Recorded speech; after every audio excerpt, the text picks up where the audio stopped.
सद्गुरु, सर्व आत्माओं के सद्गुरु, सर्व सृष्टि के सद्गुरु, सद्गुरु सुखराम जी महाराज ने धन्य हो परम दयाल सद्गुरु दरियाव जी महाराज ने धन्य हो परम दयाल सद्गुरु बाबा जी महाराज ने धन्य हो टालनपुर गुरुधाम ने बारंबार प्रणाम स्वीकार हुए।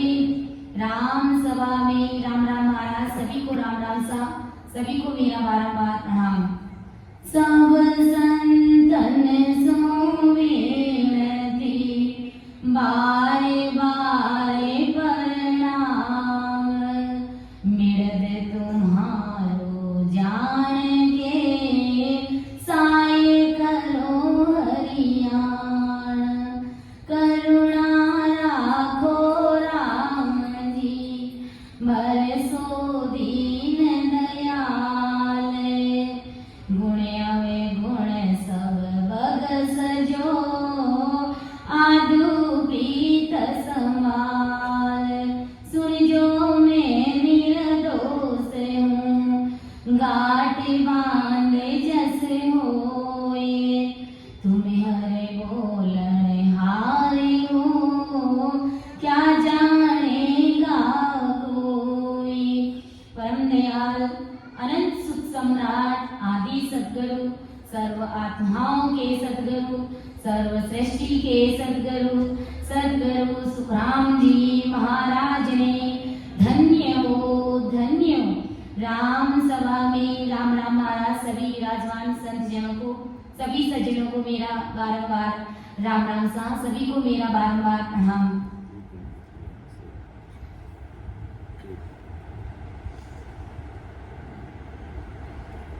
आज की सत्संग में अर्थ करने में समझाने में किसी भी प्रकार की मेरे से त्रुटि रह जावे तो सभी से मेरा निवेदन रहेगा कि मुझे क्षमा करावें एवं मेरा मार्गदर्शन अवश्य करें, क्योंकि ये महाराज का ज्ञान है, बहुत ही अथाह है, बहुत ही गहरा है, जिसका कोई वार पार नहीं है। और मेरी इतनी बुद्धि और समझ नहीं है कि मैं महाराज के शब्दों का अर्थ कर सकूं, आप सभी के समक्ष रख सकूं। ये सत्संग करने और कराने वाले सब कुछ सद्गुरुदेव जी महाराज है, सत्स्वरूप राम जी महाराज है। तो अपना विषय सद्गुरु मेहर का अंग चल रहा है कि सद्गुरु जी महाराज की मेहर शिष्य के ऊपर कैसे और किस प्रकार होती है। गुरु महाराज ने कल की सत्संग में हमें समझाया कि ये राम नाम रूपी जो धन है, ये खजाना है, चौड़े और चौगान में पड़ा है कि राम रतन सुख राम के नेड़ा धरिया निराट, बिन सतगुरु सूझे नहीं आडा ओ घट घाट। ये राम नाम रूपी रतन बिल्कुल पास में, एकदम करीब में, कहने का मतलब हमारे गढ़ में ही है, लेकिन सतगुरु बिन सूझे नहीं आटा ओ गट घाट। सतगुरु जी महाराज के बिना वो शब्द जागृत नहीं होता, वो भक्ति प्रकट नहीं होती, और प्रकट करने के लिए बीच में आड़े हजार तरह के ओगट घाट आ जाते हैं। जैसे कल गुरु महाराज ने समझाया कि गुरु महाराज के ज्ञान को समझने में, गुरु महाराज की भक्ति को समझने में जरा सा भी अगर फर्क शिष्य के मन में चलता है तो वो सतगुरु जी महाराज की मेहर शिष्य के ऊपर नहीं होती, क्योंकि ये कुदरत चीज ही ऐसी है, ये कुदरत का कमाल ही ऐसा ही है कि जब तक शिष्य के मन में आतरा चलता है, फर्क चलता है, कपट चल रहा है गुरु महाराज के प्रति, तब तक गुरु महाराज की मेहर शिष्य के ऊपर नहीं होती। फिर महाराज ने कहा कि धन को कारण नहीं, प्रीत को कारण होई, बिना प्रीत आ रीत कुण कर सके कोई, इन आडा घट कोट सख्त समसेर समावे। माया बस सब हंस कौन से बेची जावे। सुख राम कहे सत स्वरूप को, अंश पड़े क्यों तोये। सो माया के बस नहीं, कर ले जो मन चाहे। गुरु महाराज कहते हैं कि सतगुरु जी महाराज को रिझाने के लिए, गुरु महाराज से कृपा करवाने के लिए धन का कोई कारण नहीं है। इसमें धन का कोई इंपॉर्टेंस नहीं है कि धन होगा तो ही गुरु महाराज की कृपा होगी, ऐसा बिल्कुल भी नहीं है। गुरु महाराज कहते हैं प्रीत को कारण हुई। प्रीत चाहिए, भाव चाहिए, स्नेह चाहिए, वो प्रेम चाहिए, वो पीड़ चाहिए। जब ये चीज शिष्य के अंदर होगी तो कुदरत ही सदगुरु जी महाराज की कृपा उसके ऊपर हो जाएगी कि साधु भूखा भाव का, धन का भूखा नहीं। जे धन का भूखा पीड़े वे साधु नहीं हुए। साधु संत महात्मा भाव के भूखे हैं, उनको भाव चाहिए। निमण जहां डल जाए, जिस प्रकार पानी की ढलान जिस तरफ होती है उस तरफ पानी चला जाता है, वैसे ही जिनका जैसा भाव होता है उनके ऊपर गुरु महाराज की कृपा हो जाती है। इसमें कोई फेर फार नहीं है, गुरु महाराज कहते हैं। अब आज महाराज अपन सभी को क्या समझाने जा रहे हैं कि जो धन दे हर हेत, रीस माने नहीं कोई। जे दे माया काज बहुत जुगराजी होई। कि वो ओ इन कोई काम ब्रह्म लग शोभा सारी। ज्यों जग में माँ बाप बिणज परनो नर नारी। सुख रामदास सत स्वरूप हेत, माया तजियन जाय। ज्यों कुल के हेत जुग सब करे, जन को नहीं दे लाए। महाराज हमें कितनी बड़ी बात समझाने जा रहे हैं कि आखिर हमें प्रेम किससे है, आखिर हमें प्रीत किससे है और प्रीत हमें किससे होनी चाहिए। क्या फरमा रहे महाराज कि पार ब्रह्म के कार्य के लिए धन देता है। उस हंस की जगत में कोई भी रीस नहीं मानता है, यानी तीन लोग की भक्ति के लिए, यहां तक कि होणकाल पार ब्रह्म तक की भक्ति के लिए, ब्रह्मा विष्णु महादेव शक्ति के लिए, 33 कोटि देवताओं के लिए अगर कोई धन खर्च कर देता है या धन देता है। अपन देखते हैं तीन लोग की भक्ति में कथा होती है, भागवत कथा होती है और नानी बाई का मायरा होता है, कृष्ण भगवान की जो लीला होती है, राम लीला होती है। तो उसमें लोग कितना धन इन्वेस्ट करते हैं और कितने लोगों की भीड़ लगी हुई रहती है। हजारों लाखों लोग वहां पर इकट्ठे होते हैं।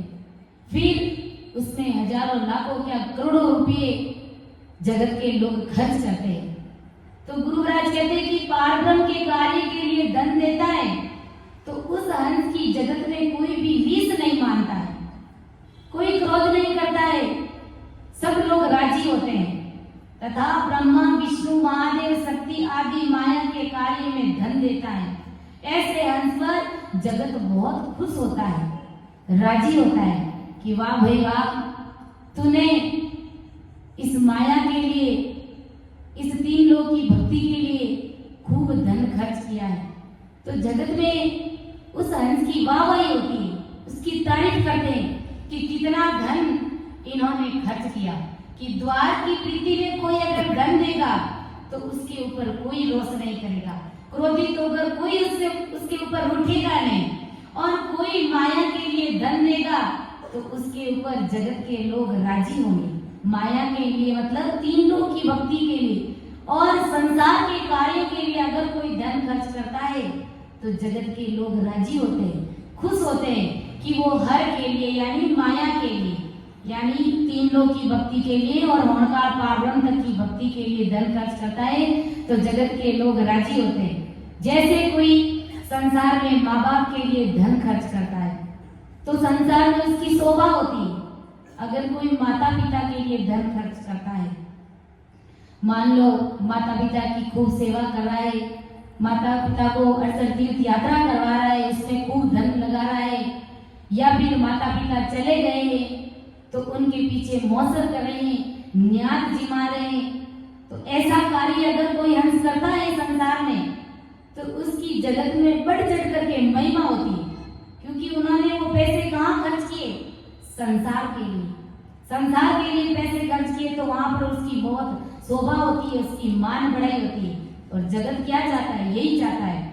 और अगर मान लो वाणिज्य व्यापार में भी खूब धन खर्च करते हैं, कोई धंधा करते हैं, बिजनेस करते हैं, तो वहां पर भी हजारों लाखों करोड़ों रुपए खर्च करते हैं, तब वो व्यापार होता है तो भी लोग उसकी महिमा करते हैं कि वाह भाई वाह, कितना रुपया इस काम में लगाया और व्यापार को कहां से कहां ले गया, यानी कितना अमीर आदमी बन गया। तो उसमें भी लोग बढ़ चढ़ करके महिमा करते हैं, उनकी तारीफ करते हैं। और अगर बेटे और बेटी की शादी करते हैं तो उसमें भी लाखों करोड़ों रुपए लोग खर्च करते हैं। तो वहां पर भी गुरु महाराज कहते हैं कि जगत के नर नारी खूब राजी होते हैं कि वाह भाई वाह, कितनी शानदार बेटिया की शादी करी या बेटे की शादी करी, उसमें लाखों करोड़ों रुपए तूने खर्च किए, तो कितनी उसकी मान बढ़ाई होती है, कितनी उसकी शोभा करते हैं, कितनी उसकी तारीफ करते हैं। तो गुरु महाराज कहते हैं इनके लिए सब धन खर्च कर देते हैं। अपनी शादी के लिए हो या पुत्र की शादी नहीं होती होगी तो भी उसके लिए घर का सारा धन खर्च कर देगा। मान लो बेटे की शादी नहीं हो रही है, कहीं पर भी लड़की नहीं मिल रही है और जोग संजोग मिल भी जाती है और आगे वाला मान लो भाव खा रहा है, तो लाखों रुपए सामने देकर के उसको बहू के रूप में घर लेकर के आ जाएगा, यानी उसके लिए बर्बाद हो जाएगा, दिवालिया हो जाएगा, उसके लिए कर्ज ले लेगा और बहू बना करके उसको घर में लेकर के आ जाएगा। गुरु महाराज कहते हैं कि संसार के लिए तू क्या नहीं करता है, यानी सब कुछ करने के लिए तैयार हो जाता है। और मान लो अगर व्यापार में घाटा भी पड़ जाता है और सारी संपत्ति देकर के मान लो नंगा हो जाता है, अर्थात भिखारी बन जाता है, रोड पर आ जाता है, व्यापार में अगर हानि हो जाती है तो दिवालिया हो जाता है, गुरु महाराज कहते हैं, तो वहां पर सब कुछ अपना धन दे देता है, यानी जो मांगने वालों को तो देना ही पड़ता है। तो गुरु महाराज कहते हैं कि अपना सब कुछ देने के लिए तैयार हो जाता है और जितना कर्ज मिलेगा उतना कर्ज लेकर भी शादी करने के लिए तैयार हो जाता है। बेटी की शादी करनी होती है और मान लो पास में पैसे नहीं है तो लाखों रुपये दूसरों से उधार लेकर के हम बेटी की शादी कर देते हैं। और यहाँ पर आत्मा की शादी होने जा रही है, तो मान लो अगर ऐसा सत्संग का प्रोग्राम रखे, ऐसा सत्संग का आयोजन रखे जिनमें कितनी हंसवर्ती आत्माओं की शादी हो जाती है परमात्मा के साथ में, अर्थात उनके अंदर वो कुदरत कला प्रकट हो जाती है और सतरूपी संतों के शब्द उनके गट में लग जाते हैं, तो कहां से कहां उनका ध्यान आगे बढ़ जाता है। असली शादी तो हमारी ये है, इस आत्मा की शादी करनी बहुत जरूरी है। संसार की शादी नहीं होगी तो कोई बात नहीं, उसकी कोई चिंता नहीं है, लेकिन अगर आत्मा की शादी नहीं हुई तो जन्मों जन्म तक ये आत्मा बेचारी गोते खा रही है और फिर से गोते खाने के लिए तैयार होना पड़ेगा इसको। ये आत्मा बेचारी रो रही है, तो इस आत्मा की शादी के लिए क्या हमें कोई धन उधार नहीं दे सकता? दे देता है, सब कुछ दे देता है। बेटी की शादी के लिए अगर कोई धन खर्च करते, धन उधार मांगते तो देने के लिए तैयार हो जाते हैं, तो क्या आत्मा की शादी के लिए अगर मान लो हमारे पास पैसे नहीं तो क्या धन उधार लेकर के हम ऐसी सत्संग का आयोजन नहीं कर सकते? क्या कर सकते, लेकिन हमारे जैसे के पास में अगर पैसे होते तो भी हम सत्संग के निमित्त पैसे खर्च नहीं करते। गुरु महाराज कहते हैं भाई विचार करो, तुम संसार के लिए क्या नहीं करते हो, सब कुछ करने के लिए तैयार हो जाते हो, परंतु सत्संग के लिए किसी से भी माया त्यागी नहीं जाती। यानी परमात्मा की भक्ति के लिए, ऐसे सत्संग समारोह के लिए, ऐसे रामसने भाई बहनों की सेवा के लिए गुरु महाराज कहते हैं कि धन खर्च नहीं करते। तो विचार कीजिए कि आखिर हमें प्रेम किससे है, जगत से प्रेम है या सतगुरु जी महाराज से प्रेम है? हमें प्रेम संतों से है या फिर इस जगत से प्रेम है? जरा विचार करना है, सोचना है। सतगुरु जी महाराज कह रहे कि बंदा तुम्हें प्रीत संसार से है, तुम राम जी को रिझाने का प्रयास कर रहे हो, ये कैसे संभव हो सकता है? अगर तुम्हें प्रीत संसार से है और तुम राम जी महाराज से मिलना चाहते हो, ये कैसे संभव हो सकता है? संतों ने कहा है, देखो रे देखो साधु मत जगत की, देखो रे देखो साधु मत जगत की, हर को जाने बोलावे, लल फल मायरी जायर लेवे, लल फल मायरी जायर लेवे, ऐसा है ज्ञानी गेलावे, देखो रे देखो साधु मत जगत की, देखो रे देखो साधु मत जगत की। गुरु महाराज क्या कह रहे हैं आदि सतगुरु सुखराम जी महाराज कि इस जगत की मति तो देखो, मुझसे मिलना चाहते हैं और प्रीत संसार से कर रहे हैं, ये तालमेल कहाँ बैठ रहा है भाई?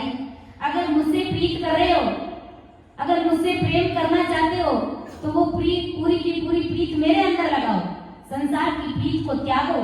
जो धन तुम संसार में व्यर्थ में खर्च करने जा रहे हो, उस धन को ऐसे ससुरूपी संतों की, ऐसे केवली भगवंतों की सत्संग में लगाओ, ताकि वो धन तुम्हारा जुगान जुगों तक काम आ सके, बड़ा भारी सुकृत कमा सको। इसलिए गुरु महाराज कहते हैं कि जरा विचार करो, इन संसार के गैले लोगों की, अज्ञानी जगत की बुद्धि तो देखो, मुझे लल फल में रिझाना चाहते हैं। देखो रे देखो साधु मत जगत की, हर को जाने बोला रे, अरे राम जी महाराज ने बोला जाने, और लल फल माए रिझायर लेवे, ऐसा ज्ञानी है गहला रे, लल फल में मुझे रिझाना चाहते हैं। सतरूप साहिब राम जी महाराज परमदयाल आदि सतगुरु सुखराम जी महाराज फरमा रहे कि जगत के नर नारियों की बुद्धि तो देखो, मुझे लल फल में सहज में मुझे रिझाना चाहते हैं। ऐसे ज्ञानी गहले है, गुरु महाराज कहते हैं ये अज्ञानी जगत है, ये मूर्ख लोग है कि जुग मर जादन चूके तिल पर तन मन जाता कोई रे, भगत माई कसर कस गाटा रज पर बोझ ना होई रे। गुरु महाराज कहते हैं कि जगत की मर्यादा को संसार के लोग रति भर भी नहीं चूकते हैं, कहीं पर भी कैसा भी अपना संसार का काम हो जाता है तो हम वहां पर अडिग रहते हैं जाने के लिए, कभी भी चूकते नहीं है, कभी भी वहां पर हमारी अपसेंट नहीं लगाते हैं। और यहाँ सत्संग में हमेशा ही गुरु महाराज कहते हैं कि बोली भक्ति में 10 घंटा कसर रहेगी तो भी चला लेंगे। और कितनी सहज भक्ति है, गुरु महाराज कहते हैं बैठ करके सिर्फ और सिर्फ राम सुमिरन आते जाते श्वास में करना है, सतगुरु जी महाराज से प्रेम और स्नेह ला करके और जीते जी उस महान सुखों में मिल जाना है। कितनी सहज भक्ति है, लेकिन उसके बारे में जरा सा भी विचार नहीं करते, ख्याल नहीं करते, जगत की मर्यादा को तिल भर भी चूकते नहीं है। कहीं जाना होता है तो वहां पर जाए बगैर अपन रहते ही नहीं है। मान लो बेटी के मायरा भरना होता है तो कहीं से भी कुछ भी अपन धन उधार लेकर के वो कार्य कर लेते। बेटी के ससुराल में छोटा मोटा काम हो गया तो ऐसा कभी हुआ ही नहीं कि हम लोग गए नहीं, जाए बगैर रह ही नहीं सकते, क्योंकि वहां पर अपने नाक का सवाल है। तो संसार की मर्यादा का हमको कितना ख्याल है। और यहाँ पर आत्मा की शादी हो रही है, जन्मों जन्म तक ये आत्मा परमात्मा के देश में सुख लेगी, उसका कोई विचार ही नहीं करते गुरु महाराज कहते। तो कितना प्रेम अपन को संसार से है और कितना प्रेम हमें सदगुरु जी महाराज से अपना अपना मूल्यांकन करना है, विचार करना है। तो कैसे हमारे ऊपर गुरु महाराज की मेहर होगी कि जुग मर्याद न चूके तिल भर तन मन जाता कोई रे। संसार की मर्यादा को रखने के लिए, उस मर्यादा को कायम रखने के लिए तन मन और धन अपना सब जाता है और भारी कष्ट भोगना पड़ता है, तो भी अपन वहां पर तैयार हो जाते हैं। और भगत माए कसर 10 गाड़ा, भक्ति रे माए ने 10 गाड़ा कसर पड़ी है, फिर भी कोई बात की चिंता नहीं करा, कोई बात की फिक्र नहीं करा और संसार की मर्यादा तिल भर भी नहीं चुका। तो गुरु महाराज फरमावे भाई आखिर प्रेम तुम किन से करे हो, विचार करो कि कुल में नावे का डायो चावे ज्योतियों कर नर सारावे भगत पदी को जुग जुग गावे ताकि चायन कोई वे। देखो रे देखो साधु मत जगत की हर को जाने बोलावे। लल फल मायरी जायर लेवे ऐसा है ज्ञानी गेलावे। गुरु महाराज कहते हैं कि कुल को नाव कढ़ाए बचावे जीव त्यू कर नराणी। कुल में, घर में, परिवार में, समाज में, देश में आप रो नाम कढ़ाने वास्ते जीव त्यू भी कोशिश करे। यानी महाराज फरमाए कि जैसे करके कुल में यश कराना चाहता है, जैसे कैसे भी अपना यश कराना चाहता है। और भक्तों की जुगान जुग में महिमा होती है, लेकिन उसकी इच्छा किसी को भी नहीं है। जगत में नाम कराने के लिए जीव त्यू भी मेहनत रात दिन करता है और परमात्मा की भक्ति करेगा तो जुगान जुगों तक तुम्हारी शोभा रहेगी, तुम्हारी मान बढ़ाई रहेगी। लेकिन उस भक्ति की इच्छा कोई भी जगत में नर नारी नहीं करती। गुरु महाराज कहते हैं कि भाई विचार करो, 4-5 घर के जो बूंदो और सकल जुग पूजे रे, अगर जीव भक्ति में लग गया और 4-5 घर के लोग यानी अपने घर परिवार के लोग, समाज के लोग अगर उनको भूंडा कहते हैं कि लो भाई लो अबे राम राम करने लगा है, लो ए संत बढ़िया है, ऐसी अगर निंदिया होने लग जाए तो तुरंत राम जी को नाम छोड़ दे, तुरंत भक्ति को त्याग कर दे। और गुरु महाराज कहते हैं कि भाई 10 आत्म की केवत ताई परम पद नहीं सूझे रे। 5-10 व्यक्तियों के कहने के डर से उस परम पद की प्राप्ति करना नहीं चाहता है, फिर तुम्हारी ये कैसी बुद्धि है, ये कैसी मति है। गुरु महाराज फरमा रहे इसका मतलब तुम जगत से डरते हो, तुम केवत के डर से डरते हो, तुम्हें परमात्मा से मिलने की असली पीड़ नहीं लगी है। बाकी जो सूरवीर संत होते जगत के लोग उसे कुछ भी कहो वो डरते नहीं है। प्रेम और प्रीत आती है तो उन्हें जरा सा भी ख्याल नहीं रहता है, जरा से भी उनको शुद्धि बुद्धि नहीं रहती है कि लोग मुझे क्या कहेंगे, मेरे बारे में क्या सोचेंगे, मुझे जोर जोर से रोना आ रहा है, ऐसा वो विचार ही नहीं करता। क्योंकि उन्हें असली प्रेम परमात्मा के प्रति आ गया है, सदगुरु जी महाराज के प्रति आ गया। अब उसे संसार के लोग अगर बोले कुछ भी कहे तो उसे कोई डर नहीं है, उसे कोई शंका नहीं है। गुरु महाराज कहते हैं सुतराम धीरे को नर को सतगुरु को डर नहीं है। गुरु महाराज कहते हैं कि ऐसे नर नारियों को इस जगत में धिक्कार है जो परमात्मा की प्रीत नहीं रख करके संसार से प्रीत रखते हैं और सतगुरु साहिब से प्रीत नहीं करके वो संसार में मोह लगा करके बैठे हैं। तो जरा विचार कीजिए कि आखिर हमें प्रेम किससे है और प्रेम हमें करना किससे चाहिए। परमात्मा से प्रेम करना चाहिए, संसार से प्रेम नहीं करेंगे तो चलेगा। और अगर परमात्मा से प्रेम नहीं किया तो ये आत्मा जन्मों जन्म तक गोते खाए लिया था, 84 लाख योनियों में इधर उधर भटकती हुई फिरेगी। कभी गाय बनेगी तो कभी कुत्ता, कभी बिल्ली, कभी सुअर, कभी बिच्छू, कभी सांप। तो अपन देखते हैं कि 84 लाख योनियों में जो जीव जंतु हैं वो बेचारे कितने दुखी है, अपन सोच भी नहीं सकते। हमारी तो ये जो मनुष्य जन्म की ये जो देह है बड़ी उत्तम जीवन है कि इसमें हम परमात्मा की भक्ति कर सकते हैं और कैसा भी कष्ट आ जाए तो हम दूसरों को बता करके उस कष्ट का निवारण कर सकते हैं। कोई बीमारी लग गई तो डॉक्टर के पास में जाकर के इलाज करा सकते, ठीक हो सकते। लेकिन अगर गाय, कुत्ता और भैंस, बिल्ली और इनकी झुंड में चले गए तो मुख से बोल भी नहीं पाएंगे, किसी को कह भी नहीं पाएंगे कि मुझे क्या तकलीफ हो रही है। तो विचार करना है। गुरु महाराज कहते, महाराज क्या समझा रहे कि जो धन दे रहे तेरी समाने नहीं कोई, जे दे माया काज बहुत जुग राजी होई, कि ओ इन कोई काम में ब्रह्म लग शोभा सारी, ज्यों जग में माँ बाप बिरज परणो नर नारी, सुख राम दास सत स्वरूप हेत माया तजियन जाए, ज्यों गुण के हेत जुग सब करे जन को नहीं दे लाए। महाराज फरमाए कि ऐसी सतगुरु सुखराम जी महाराज फरमाए कि अपने कुल के लिए यानी माँ बाप के लिए हो, चाहे अपनी शादी के लिए हो, संसार के लोग सारी माया धन माल दे देते हैं, लेकिन ससुर की प्राप्ति करा देने वाले ऐसे संत जनों को कुछ भी ला करके नहीं देते।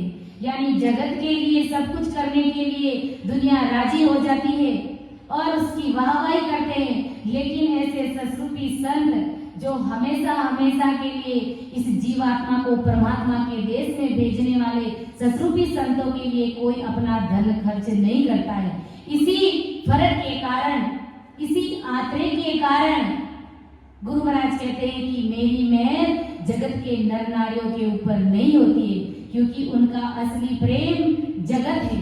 असली प्रेम अगर मैं होता तो उनका कब का ही कार्य हो जाता। और जिन्होंने सतगुरु जी महाराज से असली प्रेम किया है तो उनके ऊपर आज भी सतगुरु जी महाराज की भारी मेहर और कृपा बरस रही है। गुरु महाराज कहते हैं, आगे महाराज क्या समझा रहे कि पार ब्रह्म के कारण माया तज देखो ये, तब लग तो संसार में न्यात पात ज्यों जोए, न्यात पात ज्यों जोए, त्याग भावे संकल्प कीजिए, फिर मिलेगी आए ब्याज पैसे ज्यों दीजिए, सुख राम हेत आनंद के दे लो माये कोये,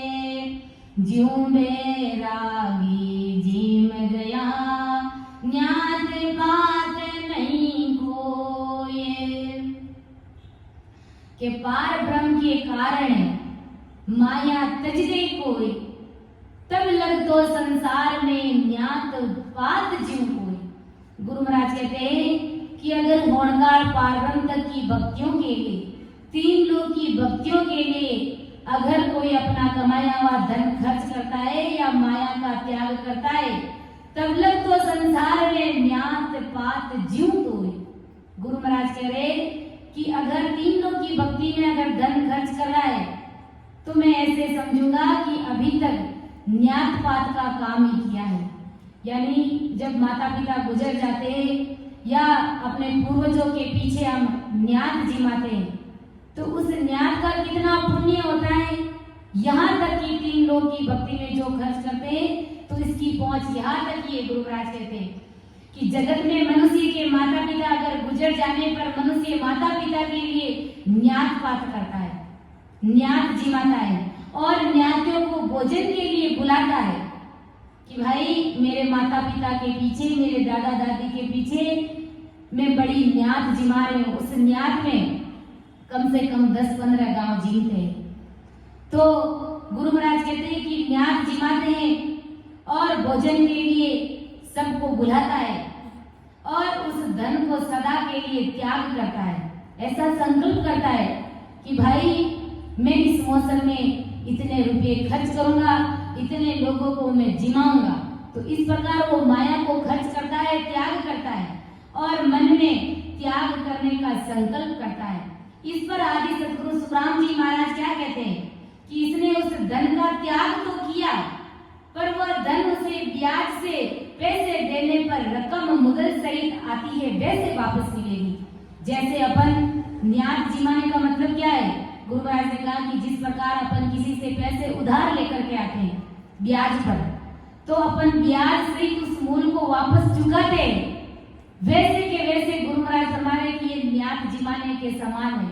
यानी अपन किसी को न्यात जिमाते हैं जिसमें 10-15 गांव जिमाते हैं, तो सबको अपन न्योता देते हैं और सब लोग हमारे घर पर जीने के लिए आते हैं। सबको अपन जिमाते हैं, खूब पैसे खर्च करते हैं, खूब वाहवाही भी होती है।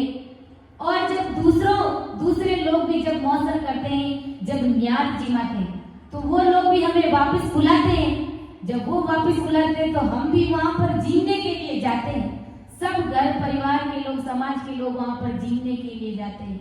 तो ये तो अदला बदली का काम हो गया ना। अगर हमने जिमाया है तो हम वापस वहां पर जीने के लिए चले गए, तो ब्याज सहित वो चीज, वो रकम हमारे पास में आ गई ना। जो पैसे हमने खर्च किए तो वो जीम करके हमने वापस चुका लिए ना। अगर हम जीतने के लिए नहीं जाते तो वो बात अलग होती, लेकिन हम वापस जीने के लिए चले गए। वही बात महाराज समझा रहे कि यह कैसे, जैसे आज इस मनुष्य के यहाँ न्यातपात हुआ तो लोग उसके घर जीने के लिए जाएंगे, फिर आगे और किसी के यहाँ पर न्यातपात होगा तो वहां पर भी लोग वापस जीने के लिए जाएंगे। तो इस प्रकार उस धन को वो त्यागना भी चाहा, खर्च भी किया, तो वो धन भोजन के रूप में किसी ना किसी रूप में घर वाले गुजरने पर न्यात के रूप में भोजन के द्वारा उनको वापस मिलता ही रहेगा। यानी ब्याज सहित हम वहां पर जीने के लिए चले जाते हैं, तो फिर हमने क्या न्यात जिमाई? गुरु महाराज कहते हैं इस प्रकार पार ब्रह्म के कार्य में कोई माया त्याग करेगा तो भी वह माया त्यागन करने वालों को वापस ब्याज यानी बट्टे से ज्यादा मिलेगी, ब्याज सहित वापस उनको मिल जाएगा। फिर हमारे न्यात जिमाने का क्या मतलब हुआ? गुरु महाराज कहते हैं, परंतु गुरु महाराज कहते हैं कि फेर मिलेगी आय ब्याज पैसे जो दीजिए, सुख राम हेत आनंद के दे लो माए कोई, ज्यों बेरा की जीम गया न्यात प्यास नहीं कोई। महाराज हमारे कि न्यात पात करने से आज अपन भोजन करा रहे हैं तो कल दूजा जिसके यहाँ न्यात पात होगा तो वो हमें जिमाएगा, परंतु वैराग्यों को जिमाने से वैरागी संसारी को वापस नहीं जिमाता है। अगर संत महात्माओं को ऐसे वैरागियों को अगर अपन भोजन प्रसाद कराते हैं तो वो वैरागी अपन को वापस नहीं जिमाते। जब वो नहीं जिमाते, इसी कारण से गुरु महाराज कहते हैं कि ऐसे ससरूपी संतों को, ऐसे साधुओं को, ऐसे वैरागियों को ये जगत जिमाना नहीं चाहती और ये नहीं जानते कि माता पिता के मौसम के पीछे अगर ऐसे कोई संत महात्मा अगर जीव लेते या भोजन प्रसाद कर लेते तो उस जीवात्मा का जन्म तक उद्धार कर देते और बड़ा भारी सुकृत वो कमा लेते। लेकिन ये दुनिया मतलब और स्वार्थ की न्यात जिमा रही है तो वापिस वहां पर जीने के लिए जाएंगे, लेकिन ससरूपी संतों को कोई नहीं जिमाना चाहते, क्योंकि ससरूपी संत वापस जिमाते नहीं है और जगत बड़ी होशियार है कि इनको जिमाया तो ये वापस हमको नहीं जिमाएंगे। बस ऐसी छोटी बुद्धि और छोटी सोच के कारण गुरु महाराज कहते हैं कि मेरी मेहर जगत के नर नारियों के ऊपर नहीं होती है। महाराज फरमाने की परंतु वैरागियों को जिमाने से वैरागी संसार को वापस नहीं जिमाएंगे, वह खर्चा सदा के लिए हो गया। अगर संतों को जिमाएंगे तो ये खर्चा दुनिया मानती है कि ये खर्चा हमारा सदा के लिए हो गया। यानी जो छोटी बुद्धि और छोटी समझ के जो लोग होते हैं वो ऐसा सोचते हैं कि संतों को जिमाए तो संत हमें वापस नहीं जिमाएंगे, तो ये खर्चा हमारा सदा के लिए हो गया। और संसार के लोगों को जिमाएंगे, 10 गांव जिमाएंगे तो 10 गांव में वापस जीने के लिए जाएंगे, ऐसे सोच के लोग रहते। जब जिमा रहे हैं, वापस जीने के लिए जा रहे हैं, तो फिर इतनी चीज क्या पाई हमने? कहाँ वो धर्म पुण्य भी हमने कहाँ किया? वो तो ब्याज सहित हम जीने के लिए चले गए, गुरु महाराज कहते हैं। लेकिन ऐसे संत महात्माओं को कोई जिमाना नहीं चाहता है। इसलिए वैरागियों को भोजन कराने से घर के लोग और जगत के लोग राजी नहीं होते, खुश नहीं होते। इसलिए वैरागियों को भोजन सभी नहीं देते। ऐसे संत महात्माओं को भोजन लोग कराना ही नहीं चाहते, जबकि न्यात पात सभी लोग करते हैं और आधी दुनिया उस न्यात पात में जीती है। इसी प्रकार गुरु महाराज संसार का दृष्टांत देकर के, संसार की बात को लेकर के हमें क्या समझा रहे हैं कि आनंद ब्रह्म के हेत के लिए कोई खर्चा नहीं करता है। ऐसे ससरूपी संतों के लिए, ऐसी केवली भगवंतों के सत्संग के आयोजन के लिए कोई अपना धन खर्च नहीं करता है, क्योंकि ऐसे इसमें अगर धन खर्च करता है तो उसमें उसकी वाहवाही नहीं होती और संत महात्मा उसकी तारीफ, उसकी वाहवाही करते भी नहीं है। क्योंकि अगर उन्होंने कुछ काम किया है ऐसे सतरूपी संतों के लिए, तो उन्होंने बड़ा भारी सुकृत कमाया है, जुगान जुगों तक उसकी आत्मा सुख पाएगी। तो वही बात महाराज समझा है कि आनंद ब्रह्म के हेत के लिए कोई खर्चा नहीं करता है, और अगर किसी ने किया भी है तो जात पात के लोग, जगत के लोग और माँ बाप खुश नहीं होते हैं। क्योंकि ससरूपी संतों के लिए धन खर्च करते हैं तो जगत के लोग राजी नहीं होते हैं, और ऐसे अगर खर्च करते हैं तो संसार के लोग खूब राजी होते हैं। तो वही बात महाराज समझा रहे कि माया ब्रह्म में सब लोग धन खर्च कर देते हैं, लेकिन आनंद ब्रह्म के लिए कोई धन खर्च नहीं करते। अगर नहीं करते तो उसके बारे में ब्रह्मदयाल आदि सतगुरु सुखराम जी महाराज क्या फरमा रहे हैं कि मैं नहीं रिझता हूं। कैसे? कि न्यात पात में जस किया जगत सरावे जोए, संत न माने रूम भर क्रोड़ा खर्चो कोय, क्रोड़ा खर्चो कोय यूं सतस्रूप न रींजे, बिना सतगुरु की पैल नेक आनंद नहीं भीजे, सुख राम त्याग जप तप किया माया ब्रह्म खुश होए, ज्यों न्यात पात में जस किया जगत सरावे जोए। गुरु महाराज कहते कि तुम संसार के लिए खूब सारा धन खर्च करते हो, इसमें मेरा मन नहीं मानता है कि न्यात पात में जस किया जगत सरावे जोई, संत न माने रूम पर क्रोड़ा खर्चो कोई।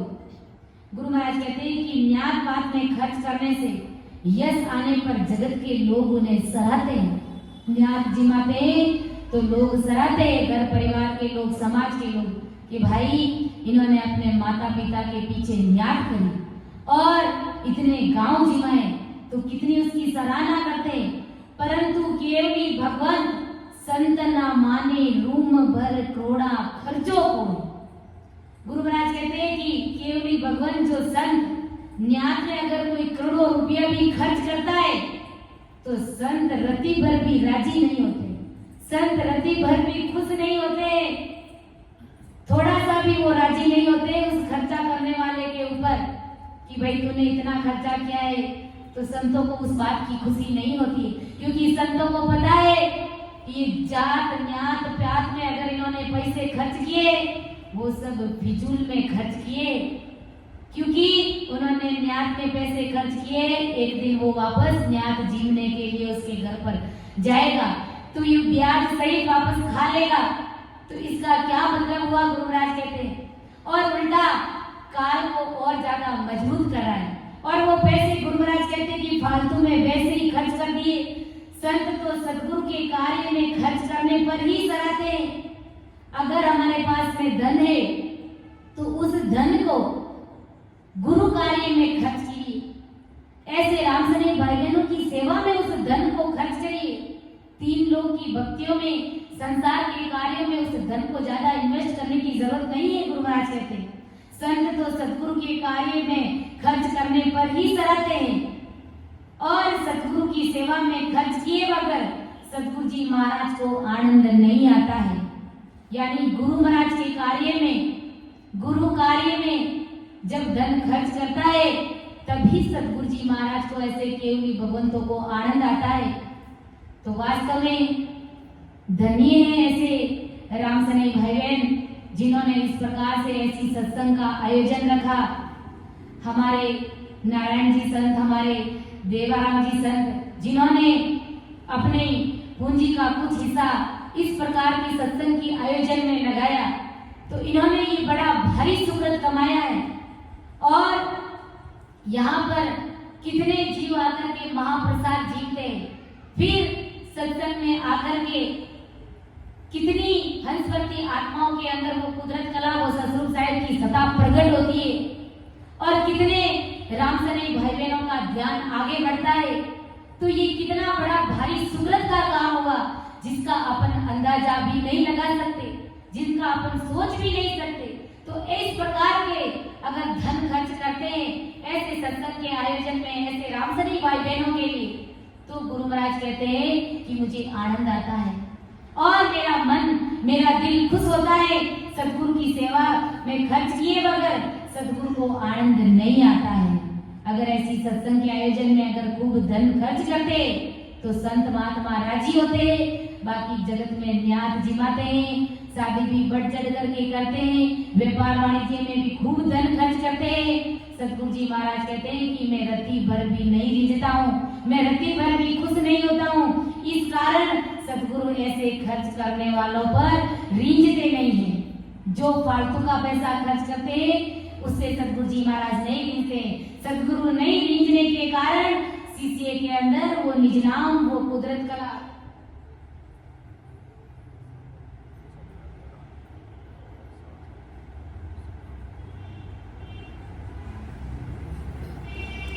तो गुरु महाराज कहते हैं कि सतगुरु नहीं रीझने के कारण शिष्य में निज नाम, वो कुदरत कला प्रकट नहीं होती है।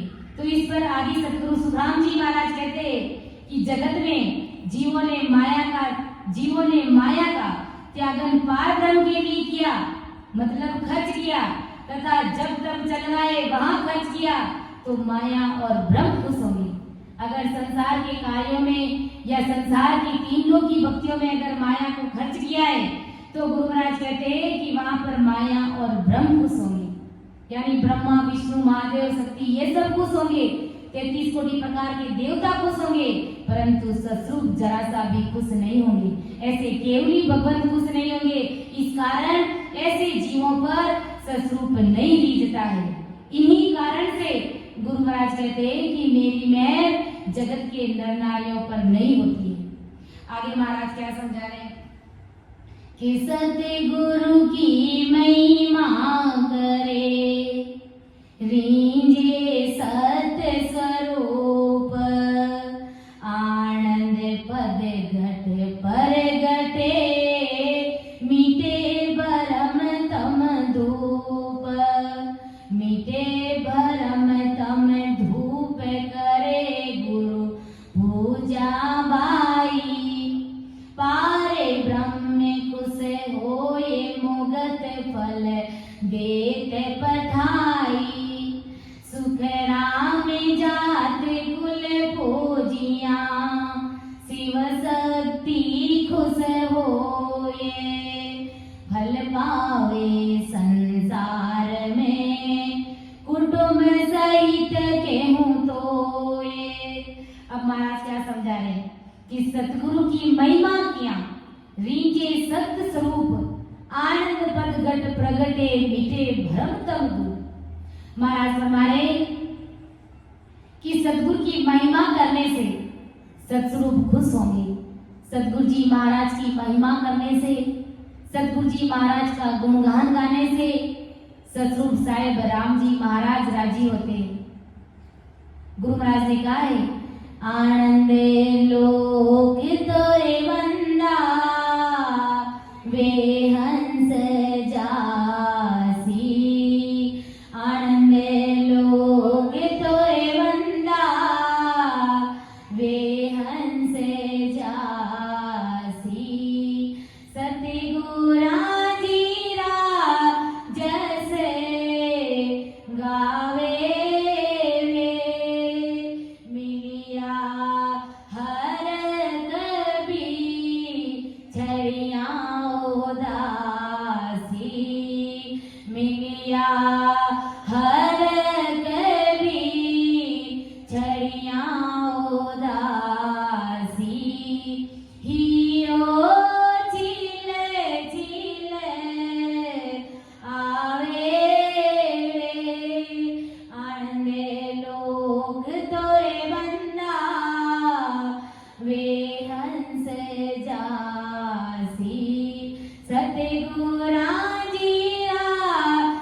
आनंद लोक में तो वो ही हंसवती आत्मा पहुंचेंगे जो सतगुरु जी महाराज की महिमा करते हैं, जो सतगुरु जी महाराज का गुणगान करते हैं।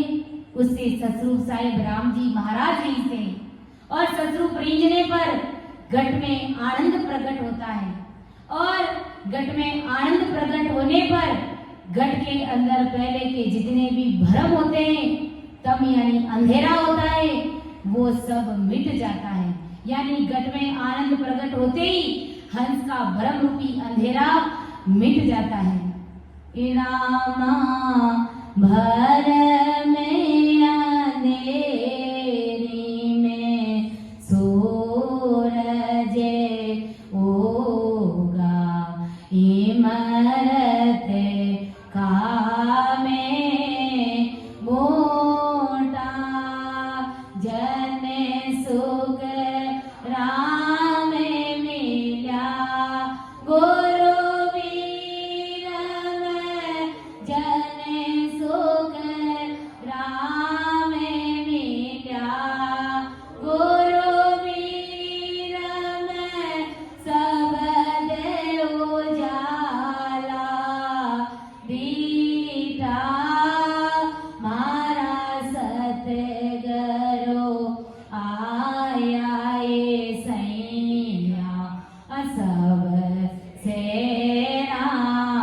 बटत बदैया, मारा सिमरत आया सैया। यानी नैनश्री सतगुरुदेव जी महाराज पहले तो शरीरधारी सतगुरु जी महाराज का ज्ञान जब अपन धारण करते हैं, उस ज्ञान के प्रति प्रेम भाव प्रीत पीड़ लाते हैं, तब अंदर में वो नेचर वो कुदरत कला रूपी सतगुरुदेव जी महाराज प्रकट होते और जब वो प्रकट होते तो गुरु महाराज कहते हैं कि घट में आनंद प्रकट होता है और आनंद के प्रकट होते ही अर्थात सतरूप साहिब की सत्ता प्रकट होते ही हंस का भ्रम रूपी अंधेरा मिट जाता है।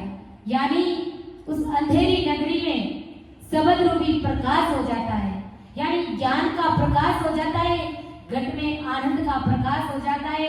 आनंद प्रकट होते ही गुरु महाराज कहते हैं कि वो भ्रम रूपी अंधेरा मिट जाता है और पार ब्रह्म गुरु की पूजा करने से, यानी पार ब्रह्म गुरु को रिझाने से पार ब्रह्म खुश होता है और पार ब्रह्म पद मुक्ति का फल है। यानी आदि सतगुरु सुखराम जी महाराज फरमाते कि जैसे जात के लोग और कुल यानी माता पिता को रिझाने से जात के लोग तथा माता पिता खुश होते हैं और पुत्र की शादी करा देते हैं।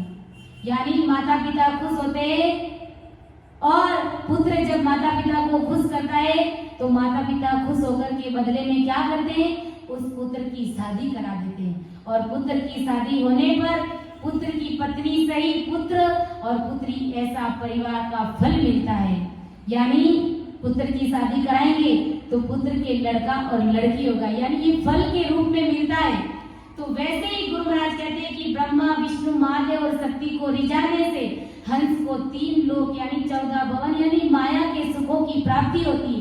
वैसे ही गुरु महाराज कहते हैं कि सतरूपी संत रीझने पर अंदर में कुदरत कला वो नेचर निजनाम रूपी सतगुरु जी महाराज प्रकट होने पर घट के अंदर वो आनंद ही आनंद प्रकट होता है और गुरु महाराज कहते हैं कि भ्रम रूपी अंधेरी नगरी में सूर्य रूपी प्रकाश हो जाता है, यानी ज्ञान का प्रकाश हो जाता है। घट में आनंद ही आनंद होता है, ऐसा आनंद आता है कि वो जीते जी उस परमात्मा के देश की प्राप्ति कर लेता है, यानी वो अमरलोक का वासी बन जाता है, वो अमरलोक का हितकारी बन जाता है। ऐसा ब्रह्मदयाल आदि सतगुरु सुखराम जी महाराज हमें सतगुरु मेहर के अंग के माध्यम से समझाने जा रहे हैं और समय हो गया है। मैं मेरी वाणी को यहीं पर विराम देती हूँ। समझाने में अर्थ करने में मेरे से किसी भी प्रकार की त्रुटि रही है, अपनी विद्या समझ करके मुझे माफ करिएगा। सुन जो मैं निर्दोष हूँ घाट बांध जैसे होए, तुम्हारे बोलन हारे हो क्या जानेगा कोई। दयाल अनंत सुख सम्राट आदि सद्गुरु सर्व आत्माओं के सद्गुरु सर्व सृष्टि के सद्गुरु सद्गुरु सुखराम जी महाराज ने धन्य हो राम सभा में राम राम महाराज। सभी को राम राम साहब, सभी को मेरा बारंबार प्रणाम।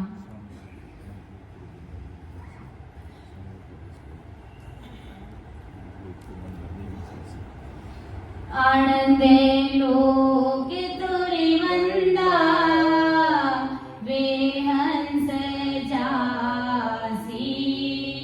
आनंदे लोक तुरे वंदा वे हंस जासी। सतगुरा जी राजस गावे मिलिया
वे